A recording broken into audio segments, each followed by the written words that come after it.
put out as much information as possible, right? That's what Google is looking for. They're looking to make sure that they know who you are, that you're real, that you're legit.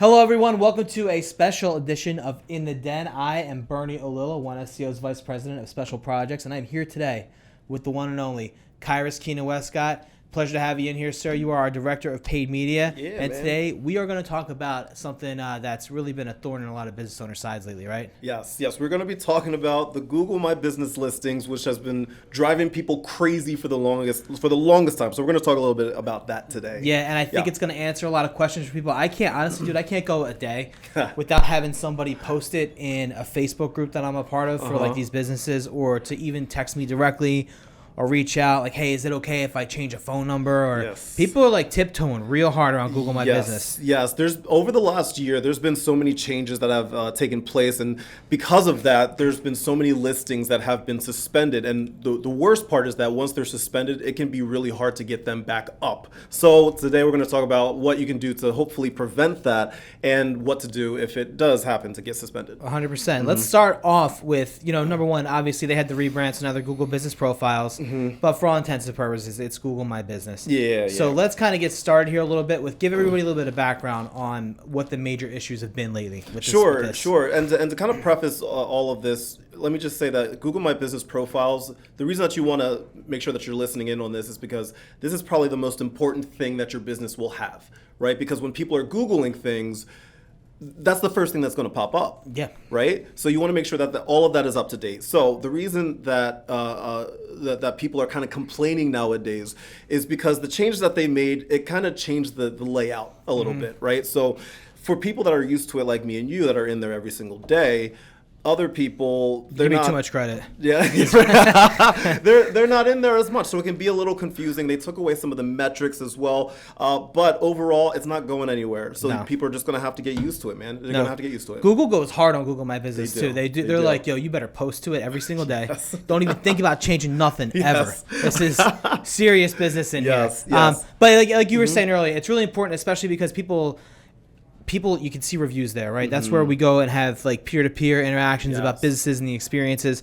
It's really important for business owners. They're always like, I want to rank number one in Google Maps. And if you're a local business, it's going to be huge for you, especially if you're smaller, right? Absolutely. It's one of the ways you can control your presence online. SEO takes a while. Local service ads and PPC is expensive. But if you have the right kind of reputation, you do the right things, you're not going to jeopardize that first appearance. Free. It is free, it's organic, and it's the perfect way to stay in front of your audience through the whole entire thing with your website, your phone number, the products that you sell, all the services and everything like that. And like you mentioned, reviews. That's going to take you up to the top, 100%. Okay. Let's talk about why people are getting suspended left and right on Google My Business right now. What's going on? Absolutely. So there's four main reasons why this is all happening. Number one, people have multiple listings at the same address. When Google notices that, it's going to just automatically suspend one, if not both of them. So you want to make sure that you avoid that. Number two, people are constantly putting their P.O. box or forwarding address there. You cannot do that. It has to be a physical location. Do not put a P.O. box. Number three, and this is probably the biggest one here, and this is actually something that I learned fairly recently because it's not really well known. If you are using your residential address as a Google My Business, area. For example, let's say you run an e-com site and you want to keep your you don't really have a location, but you use your personal address as your place, but you just keep that hidden, right? You're likely going to get suspended if you use that and a service area. So if you have your address hidden, no matter if it's residential or commercial, whatever it is, there's a chance that it's going to get suspended if you're using a service area. No shit. So if I have a service so sometimes people will do service areas, right? And sometimes they'll have stuff hidden. There's multiple reasons why you would do one or the other. But those are the kinds of things that you don't really think about until something bad happens. You're like, why am I suspended? And somebody is just like, it takes some 23-year-old to be like, oh, well, you got your address hidden and you have a service area that's enormous. Right? So out there, if you one of the things you have to do right now, if this is you, go check your Google Business Profiles and make sure that your address is not hidden. I don't even know why you would hide your address anyway, but don't hide your address.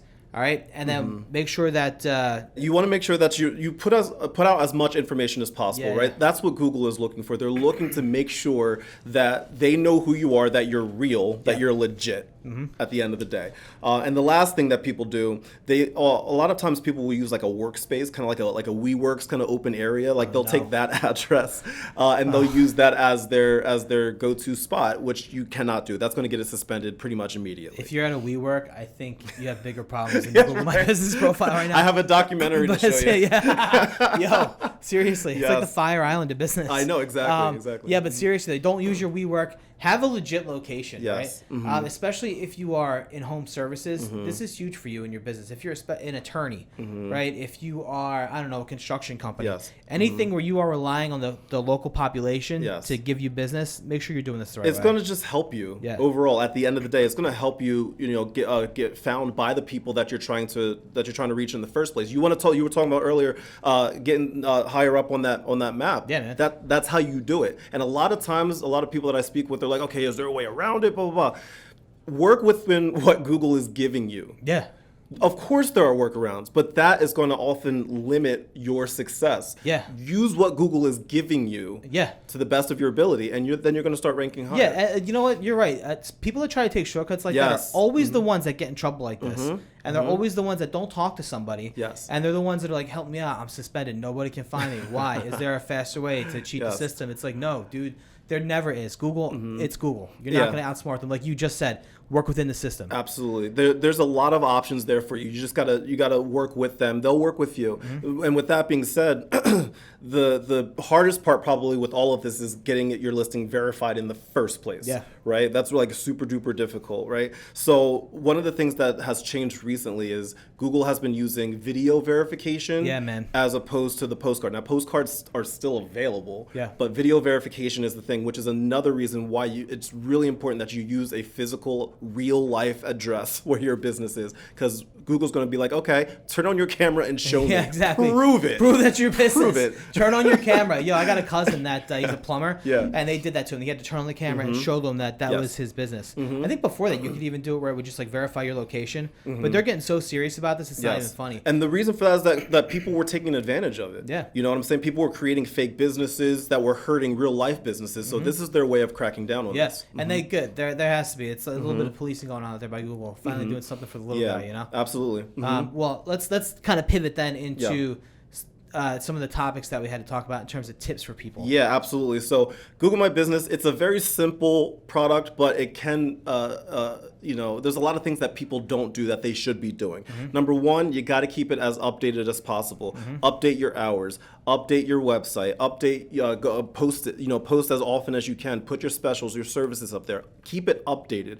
And that way people are going to be able to find you, right? Number two, we were mentioning this before, reviews. After every sale that you make, every single one, push getting a review on Ask Google. for the review right there, right? Right then and there. Yeah. 100%. Think about this too. If you're a service, not to cut you off, but if you're a service business, right? A lot of these guys that we talk to, they come to us and they say, well, right now, I'm trying to grow, investing in digital and billboards, all this other shit. Right now, the most of my business comes from referrals. Yes. That is your biggest source of online referrals right there is those Google reviews. Absolutely. So ask for the review. Absolutely. You just don't even, that's the first thing. Before you even say goodbye. Yeah. Before you say goodbye, be like, hey, can I get a review? Yeah. Because that's the first thing that people are going to look at. Like, put yourself in the customer's shoes. When you're looking for places to work with and to buy products from, the first thing that you're going to do is look at the reviews. Number three, add imagery. If you are a company that does, remodeling, or if you, do roofs, whatever it may be, put up images of your stuff so people can see it. Yeah, see the new roof. See the before and after of that tile you laid down. Let's see that new furnace that just got installed. Absolutely. Right. A lot of people you'll see it's just a stock image of some lady in like a red sweater just shaking a guy in blue overalls. Right. Show off your work. Yeah, show it off. You're out there every single day. You probably have an iPhone. Yeah. And just take a quick picture. And those texts, they upload those pictures usually to places too. Absolutely. Or they'll send it to one of their guys. Look what I just did. Why not just save it and put it up there on Google too? I mean, I'm sure all of these people that we work with, here at One SEO, they're proud of their work. No doubt. They're proud of their work. So why not show it off to as many people as possible? The next thing, and this is really important, not a lot of people do this, UTM tracking. Oh, right? shit. You want to make sure that you're tracking everything, because you may be getting leads from GMB without even realizing that you're getting leads from GMB. And you don't even notice. You don't even notice, right? You just might see just organic, Yeah. right? You might think it's just SEO, just website. No, there are legitimate leads that come from GMB. Well, a lot of times when I'm on these audit calls I do with people that want to come on and be a client with us, when I'm looking at their stuff, I'll look at their organic and I'll see it like through the roof.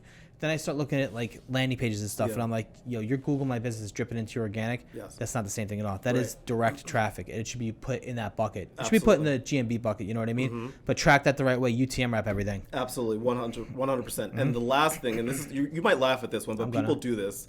People use hashtags in their GMB listing. Which camera should I look at? Should I look at this one? This one right here. This one right here? Okay, This one right here. Listen, do not put hashtags in your GMB post, your GMB descriptions. It's not the place for it. It is not the place to put a hashtag. It's not clickable. It's not going to take anybody anywhere.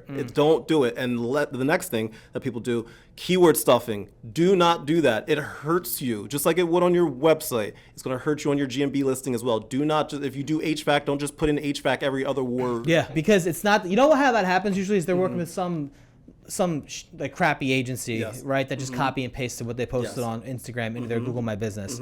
That stuff is not the same. It's the same in the sense you play in the sandbox, but the copy there can't be the same. If you're gonna post there, do it the right way. Absolutely. Every single platform is different. So you got to make sure that if you want to be successful in those platforms, you got to put the time into it. And that, fortunately, is where this is where we make the selling point. This is us. This is us. We're Our SEO, thing. This baby. is what we do here. This is what we do best. Yeah. You know what I'm saying? No doubt, dude. 100%.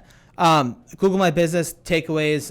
Number one, it's a pain. Yes. Number two, don't try to cheat the system. Do not. Number three, this is manageable. Yes. You can do this. You can do it. It's not as bad as it seems. You can do this. And we can help you do it if you can't do it on your own. Absolutely. I mean, when you get to the point where like you're ready to start really growing, let us handle it for you. But until then, you got this. You got this. Yeah. And if I believe in you. Kyrus believes in you, and I believe in you. Tito believes in you. The whole team here believes in you. Everybody. Lance believes in you. Lance definitely believes in you. 100%. You know what? And on that, I would say, why don't you believe in yourself a little bit? Yes. Give us a call and let us take a look at that for you and let you know if it's set up the right way, and your other digital marketing as well. That way you get to make an acquaintance here with Mr. Kyrus Keenan Westcott and start killing it on the paid side. Absolutely. Kai, any final thoughts?